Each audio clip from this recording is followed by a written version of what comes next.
रात गहरी हो चुकी थी और आसमान में चांद बादलों के पीछे छिपता उभरता जा रहा था।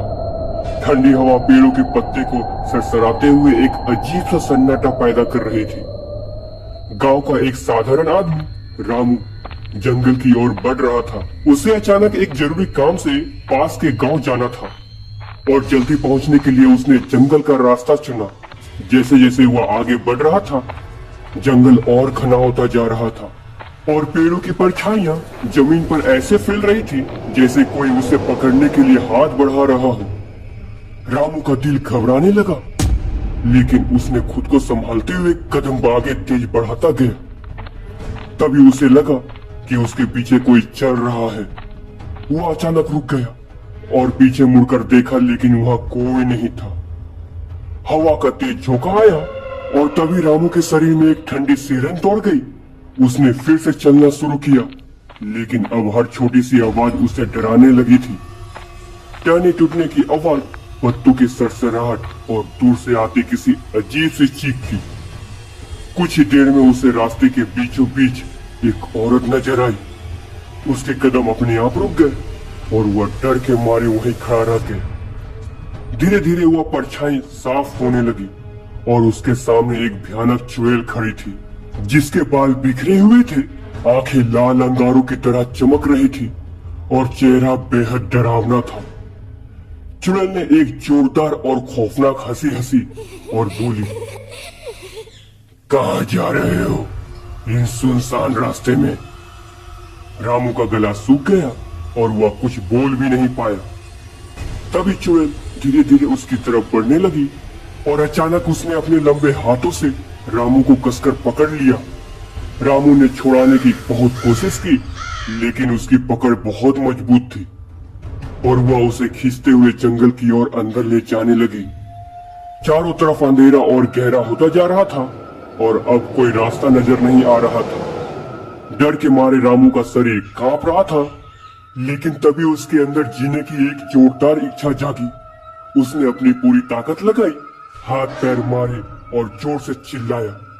तभी उसी कोशिश में रामू हनुमान जी का नाम लेने लगा और तभी अचानक हल्की सी रोशनी फैल गई।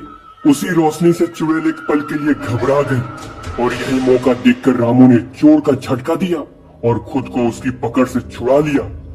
वह बिना पीछे देखे पूरी ताकत से दौड़ पड़ा। जंगल के रास्ते अब और भी डरावने लग रहे थे, लेकिन रामू रुका नहीं। पीछे से चुड़ैल की डरावनी चीखें गूंज रही थी, जैसे वह उसका पीछा कर रही हो। उसके कदम लड़खड़ा रहे थे और सांस तेज हो चुकी थी, लेकिन वह भागता ही रहा। आखिरकार उसे दूर अपने गांव की कुछ रोशनियां दिखने लगी। वह और तेज दौड़ा। जैसे ही वह गांव के पास पहुंचा, पीछे की आवाजें अचानक बंद हो गई। तभी रामू हाँफता हुआ अपने घर के अंदर घुस गया और दरवाजा बंद कर लिया। उसका दिल अभी भी जोर जोर से धड़क रहा था। उसे खिड़की से बाहर झांक कर देखा, वहां कोई नहीं था, लेकिन उसे अब भी ऐसा लग रहा था जैसे कोई अंधेरे में उसे देख रहा हो।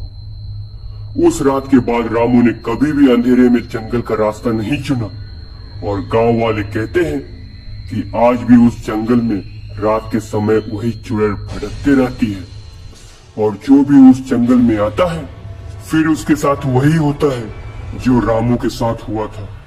सुबह होते ही जब रामू ने हिम्मत करके दरवाजा खोला तो बाहर सब कुछ बिल्कुल शांत था, लेकिन उसके मन का डर अब भी कम नहीं हुआ था। रात की वह खौफनाक आवाज और चुड़ैल का चेहरा बार बार उसके दिमाग में घूम रहा था। वह बाहर निकलता तो उसे अजीब सा सन्नाटा महसूस हुआ, जैसे पूरा गांव कुछ छुपा रहा हो।